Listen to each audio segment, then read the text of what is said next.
Hello friends, स्वागत है तमारू मारा किचन में। आज આપણે બનાવીશું ગુજરાતીઓના ફેવરેટ થેપલા, પણ મેથી અને દૂધી વગર। એક અલગ જ ફ્રૂટમાંથી, તમે વિદેશી ફ્રૂટ પણ કહી શકો। તમે ક્યારેય આ ફ્રૂટમાંથી તો થેપલા નહીં જ બનાવ્યા હોય, એકવાર જરૂરથી ટ્રાય કરજો। એકદમ મેથી અને દૂધીના થેપલા જેવા સોફ્ટ અને મુલાયમ બનશે। બાળકો માટે પણ હેલ્ધી છે। મારી આ રેસીપી ગમે તો વધુમાં વધુ શેર કરજો અને કોમેન્ટમાં જરૂરથી જણાવજો। અને વિડીયો ઉપર નવા હો, મારી રેસીપી જોતા હો તો મારી ચેનલ સબસ્ક્રાઈબ કરવું ભૂલતા નહીં। બેલ આઇકન જરૂરથી દબાવજો જેથી તમને મારી આવી નવી રેસીપીના નોટિફિકેશન મળતા રહે। તો ચાલો થેપલા બનાવીએ। આ થેપલા આપણે વિદેશી ફ્રૂટ એવાકોડોમાંથી બનાવવાના છીએ, જેને ઇંગ્લિશ બટર પણ કહેવાય છે। એવાકોડોને ફોરેનમાં બ્રેકફાસ્ટમાં લેવામાં આવે છે। એકદમ ટેસ્ટી અને હેલ્ધી છે, બાળકો માટે, મોટા માટે। જો તમે ડાયટ કરતા હો પણ તેમાં પણ તમે આ થેપલા ખાઈ શકો। એકદમ લો ફેટ ઓઇલ છે।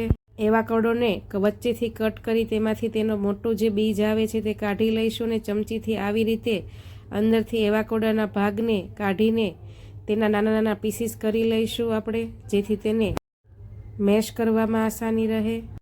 હવે કાંટા ચમચી કે પછી મેશરથી આપણે તેને સ્મૂથ એવી એકદમ ગ્રેવી જેવી પેસ્ટ બનાવી લઈશું, જેથી તે લોટમાં આસાનીથી ભળી જાય। તમે જુઓ તેમ એકદમ સ્મૂથ પેસ્ટ બની ગઈ છે એવાકોડોની।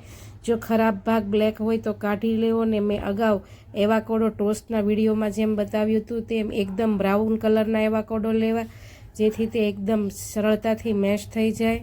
હવે એકદમ સારી રીતે મેશ કર્યા પછી હવે તેમાં આપણે થોડા મસાલા એડ કરીશું। અડધો કપ જેટલા ઝીણા સમારેલા ધાણા, 1 લીલા મરચાંની પેસ્ટ, 8 થી 10 કળી લસણની પેસ્ટ અને 1 ઇંચ આદુના ટુકડોની પેસ્ટ લઈ લઈશું આપણે।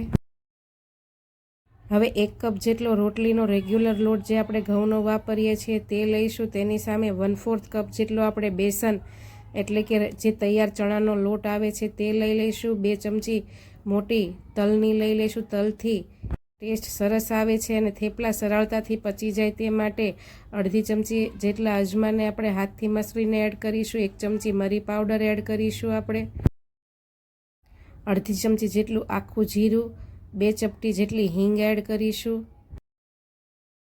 અડધી ચમચી જેટલી હળદર એડ કરીશું, 1 ચમચી જેટલો ધાણા જીરું પાવડર આપણે એડ કરીશું અને તમે લાલ મરચું પાવડર પણ એડ કરી શકો। મેં અહીં સ્કીપ કર્યું છે। સ્વાદ પ્રમાણે મીઠું એડ કરીશું।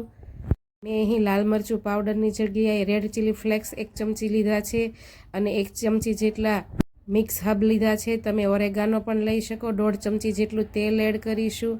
હવે આ બધા જ મસાલાઓને આપણે પહેલાં લોટમાં સારી રીતે એકદમ મસળીને મિક્સ કરી લઈશું અને પછી જ તેમાંથી લોટ બાંધીશું। જરૂર પડે તેટલું થોડું પાણી એડ કરીને લગભગ 1/4 કપ જેટલું પણ પાણી નહીં જોઈએ। આવી રીતે ધીમે ધીમે મેશ કરીને આપણે પરાઠા જેવો કડક પણ નહીં અને એકદમ સ્મૂથ પણ નહીં તેવો લોટ બાંધી લેવાનો છે। અંદાજે મારે 1/4 કપ જેટલા પાણીની જરૂર પડી છે અને એટલા જ પાણીમાં સરસ એવો લોટ બંધાઈ ગયો છે। એવાકોડોની પેસ્ટને લીધે આપણે પાણીની બહુ ઓછી જરૂર પડશે આમાં।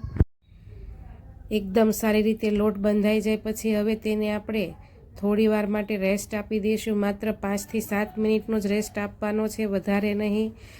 કોટનના કપડાથી ઢાંકીને આપણે તેને રેસ્ટ આપી દઈશું।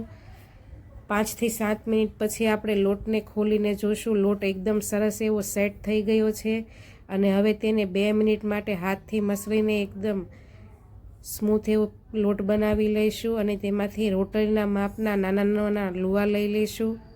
એવાકોડોમાંથી બનતો નાસ્તો બાળકો માટે ખૂબ જ હેલ્ધી છે। જો બાળકોને એકવાર આમાંથી જરૂર બનાવીને ખવડાવજો, બધાને ખૂબ પસંદ આવશે અને લંચ બોક્સમાં કે પછી સાંજના સમયે તમે બાળકો માટે બનાવી શકો। રોટલીના માપનો આવો નાનો એવો લુવો લઈને પછી આપણે તેને પાટલી ઉપર વેલણથી જેમ આપણે થેપલા બનાવીએ છીએ તેમ હળવા હાથે થોડો એવો લોટ છાંટીને વણી લઈશું। તમે આમાંથી પરાઠા પણ બનાવી શકો તો પણ એકદમ ટેસ્ટી બનશે। મેં અહીં થેપલા જેમ રાઉન્ડ શેપ આપીને વણી લીધા છે। એવાકોડો ટોસ્ટની રેસીપી મેં મારી ચેનલ ઉપર ગયા વીકમાં જ અપલોડ કરી હતી। તેમાં એવાકોડો કેવા લેવા અને કયા એવાકોડોથી સરસ ટોસ્ટ કે પછી થેપલા બની શકે તે બતાવ્યું છે, તમે જોઈ લેજો। આવી રીતે એકદમ રાઉન્ડ શેપમાં માપસરના જાડા પણ નહીં પતલા પણ નહીં તેવા આપણે થેપલા બધા જ વણી લઈશું.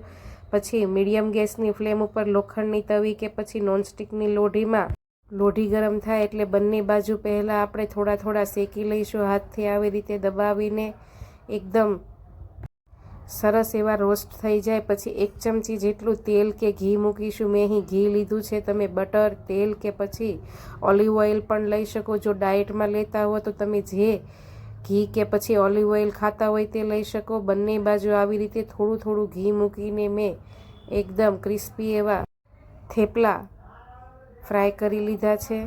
આવી રીતે બંને બાજુ શેકીને તમે થેપલા તળશો તો ખૂબ ઓછા ઘી કે તેલની જરૂર પડશે અને સરસ એવા થેપલા તળાઈ જશે ઓછા તેલમાં. હવે બંને બાજુ આવી રીતે આપણે બધા જ થેપલાને ઓછા તેલ કે ઘીમાં તળી લેવાના છે.